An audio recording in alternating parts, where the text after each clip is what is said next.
শোনো, আমরা আজকে তোমাদের প্রজাপতি আঁক করা শিখাবো। প্রজাপতি আঁক করা শিখবে না? তাহলে সুন্দর করে দেখো। প্রথমে তোমরা একটা এইভাবে সুন্দর করে এই যে লম্বা একটা এইভাবে টান দিতে পারবে না? তারপরে এইখান থেকে ধরে এই দিকে যায়, এই যে ভাঁজ করে এইখানে লাগাই দিবে। পারবে না? আবার এই দিকে ওইরকম একটা টান আনে এই দিকে ছোট করে এইখানে লাগাই দিবে। পারবে না? এখন শুনো, এখন এই যে এই টানটা দিচ্ছ, প্রথমে এই টানটা আবার ধরে ঘুরে এনে এখানে লাগাই দিবা মাঝখানে। তারপর এইখান থেকে ধরে আবার গোল করে আনে এখানে লাগাই দিবে। পারবে না? আর বাকি দাগগুলো মিশাই দিব। আগের যে দাগগুলো আছে না, এগুলো মিশাই দিব।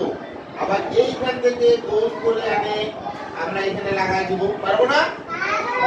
তারপরে এইখান থেকে ধরে আমরা গোল করে এখানে এনে লাগাই দিব। আগের দাগগুলো কি করবো? মিশাই দিব। মিশাই দিছি?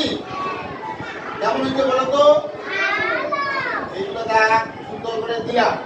তারপরে এইখানে দিলে চোখ দিব। এইখানে একটা চোখ, এইখানে একটা চোখ দিছি।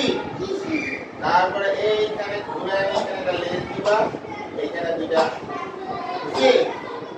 তারপরে দেখো এইখানে একটা গোল করে এইভাবে দিবা। আর এইগুলা এইভাবে এইভাবে এইভাবে এইভাবে দিবা। আর এইগুলা এইভাবে দিবা। ঠিক আছে? আর এই যে এইভাবে এইভাবে এইভাবে দিবা। এইভাবে এইভাবে এইভাবে এইভাবে দিবা। এইভাবে এইভাবে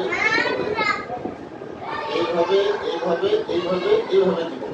দেখো তো প্রজাপতিটা আমার কেমন হয়েছে? প্রজাপতিটা কেমন হয়েছে?